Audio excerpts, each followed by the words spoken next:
दोस्तों, प्रकृति का नियम है कि जो तप करेगा, परिश्रम करेगा, उसे शक्तियां प्राप्त होंगी। फिर चाहे वो स्त्री हो या पुरुष, मनुष्य हो या देव या दानव या किसी भी वर्ण का अनुसरण करता हो। एक साधारण मानव अपनी तपस्या और कर्तव्यपरायणता से कितना महान, असाधारण और शक्तिशाली बन सकता है, ये श्रवण कुमार, महर्षि विश्वामित्र, देवी सावित्री, राजा हरिश्चंद्र आदि महान विभूतियों से पता चलता है। महर्षि विश्वामित्र ने अपनी तप की शक्ति से न केवल एक अलग स्वर्गलोक की रचना कर डाली, बल्कि 3 उच्च शक्तियों की संगम माता गायत्री को भी प्रकट किया।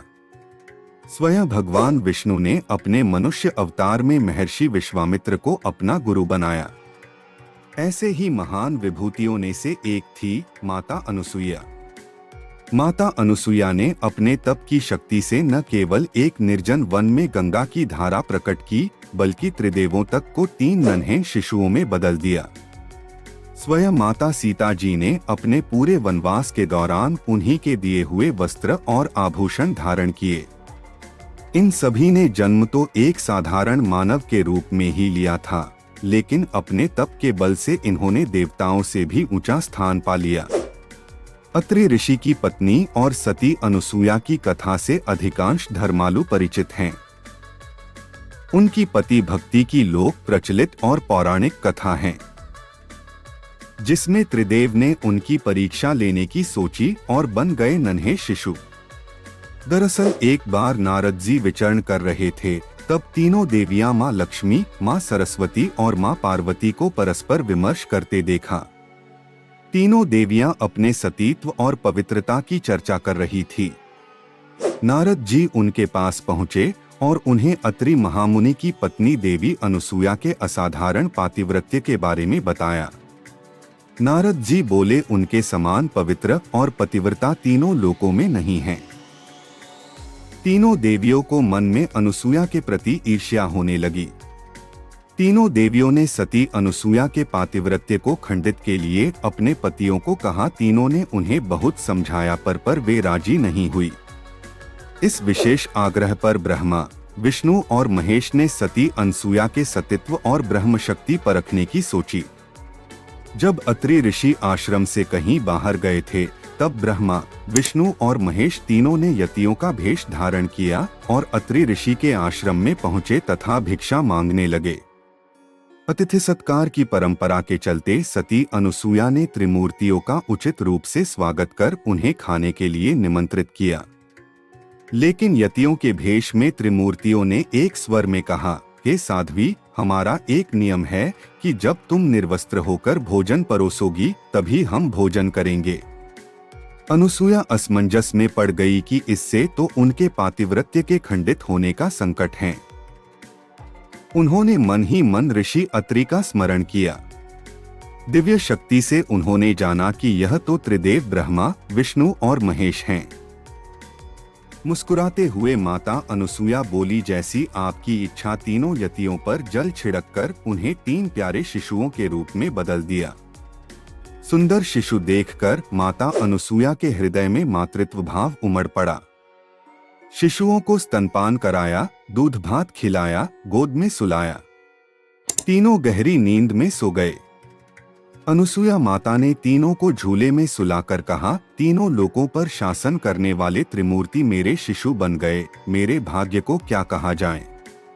फिर वह मधुर कंठ से लोरी गाने लगी। उसी समय कहीं से एक सफेद बैल आश्रम में पहुंचा। एक विशाल गरुड़ पंख फड़फड़ाते हुए आश्रम पर उड़ने लगा और एक राजहंस कमल को चोंच में लिए हुए आया और आकर द्वार पर उतर गया। यह नजारा देखकर नारद, माता लक्ष्मी, माता सरस्वती और माता पार्वती आ पहुंची। नारद ने विनय पूर्वक अनुसुईया से कहा, माते, अपने पतियों से संबंधित प्राणियों को आपके द्वार पर देखकर यह तीनों देवियां यहाँ पर आ गई हैं। यह अपने पतियों को ढूंढ रही थी। इनके पतियों को कृपया इन्हें सौंप दीजिए। देवी अनुसुईया ने तीनों देवियों को प्रणाम करके कहा, माताओं, झूलों में सोने वाले शिशु अगर आपके पति हैं तो इन्हें आप ले जा सकती हैं। लेकिन जब तीनों देवियों ने तीनों शिशुओं को देखा तो एक समान लगने वाले तीनों शिशु गहरी निद्रा में सो रहे थे। इस पर लक्ष्मी, सरस्वती और पार्वती भ्रमित होने लगी। नारद ने उनकी स्थिति जानकर उनसे पूछा, आप क्या अपने पति को पहचान नहीं सकती?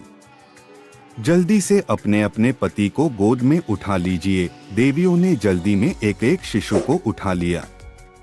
वे शिशु एक साथ त्रिमूर्तियों के रूप में खड़े हो गए। तब उन्हें मालूम हुआ कि माता सरस्वती ने शिवजी को, माता लक्ष्मी ने ब्रह्मा जी को और माता पार्वती ने विष्णु को उठा लिया है। तीनों देवियां शर्मिंदा होकर दूर जा खड़ी हो गईं। तीनों देवियों ने माता अनुसुया से क्षमा याचना की और यह सच भी बताया कि उन्होंने ही परीक्षा लेने के लिए अपने पतियों को बाध्य किया था। फिर प्रार्थना की कि उनके पति को फिर अपने स्वरूप में ले आए। माता अनुसुया ने त्रिदेवों को उनका रूप प्रदान किया। तीनों देव सती अनुसुया से प्रसन्न हो बोले, देवी वरदान मांगो। त्रिदेव की बात सुन अनुसुया बोली, प्रभु आप तीनों मेरी कोख से जन्म लें, मुझे यह वरदान चाहिए, अन्यथा नहीं। तभी से वह मां सती अनुसुया के नाम से प्रख्यात हुई तथा कालांतर में भगवान दत्तात्रेय रूप में भगवान विष्णु का, चंद्रमा के रूप में ब्रह्मा का तथा दुर्वासा के रूप में भगवान शिव का जन्म माता अनुसुया के गर्भ से हुआ। दोस्तों, वीडियो अगर पसंद आई हो तो लाइक्स, सब्सक्राइब और शेयर करना ना भूले। पूरा वीडियो देखने के लिए आप लोगों का बहुत बहुत धन्यवाद।